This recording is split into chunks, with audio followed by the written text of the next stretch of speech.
Hi, ನಾನು ನಿಮ್ಮ rock star Pradeep. ಇವತ್ತು ವೀಕೆಂಡ್ ಇತ್ತು ಅಂತ ಸ್ಮಾರ್ಟಾಗಿ ಕಟಿಂಗ್ ಮಾಡಿಸ್ಕೋದು ಹೀರೋ ರೇಂಜಿಗೆ ಊರಿಗೆ ಹೋಗ್ತಾಯಿದ್ದೀನಿ. ಹಾಗಂತ ಊರಿಗೆ ಹೋಗಿ ನೋಡಿದ್ರೆ ನಮ್ಮಮ್ಮ ವರಲಕ್ಷ್ಮಿ ಹಬ್ಬಕ್ಕೆ ಅಂದ್ಬಿಟ್ಟು ಏವಿ ಕೆಲಸ ಮಾಡಿಸ್ತವ್ರೆ.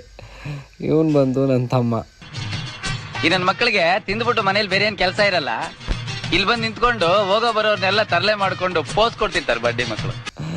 ಕ್ಯಾಮ್ರಕ್ಕೆ ಮಗ ತೋರಿಸ್ಬೇಕಾಯ್ತದೆ ಅಂದ್ಬಿಟ್ಟು ಅಂಡೆ ಮುಚ್ಕೋತಾವನೆ. ನೆಕ್ಸ್ಟ್ ಅಲ್ಲಿಂದ ಹೋಗಿದೆ ಹೊಲದಲ್ಲಿ ನಾನು ನಮ್ಮ ಅಮ್ಮನ ಹತ್ರ ಒಂದು ಮಾತು ಕೇಳಿದೆ.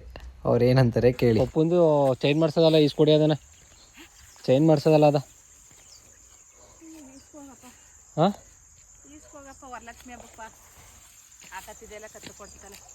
ಅಂತ ಹೇಳ್ತು. ನೋಡಿದ್ರೆ ಮನೆಗೆ ಬಂದು ಈಸ್ಕೊಟ್ಬಿಡೋದ. ನನಗಂತೂ ಫುಲ್ಲು ಎಮೋಷನಲ್ ಆಗೋಯ್ತು.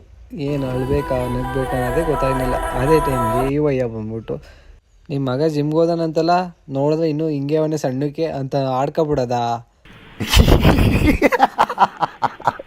ಈ ವಿಡಿಯೋ ಏನಾದರೂ ನಿಮ್ಗೆ ಇಷ್ಟ ಆಗಿದ್ರೆ ಲೈಕ್ ಕೊಡಿ, ಜಾಸ್ತಿ ಇಷ್ಟ ಆಗಿದ್ರೆ ಫಾಲೋ ಮಾಡಿ ಅಂತ ಹೇಳ್ತಾ ಮತ್ತೆ ನಾಳೆ ಸಿಗೋಣ. ಎಲ್ಲರಿಗೂ ಬಾಯ್.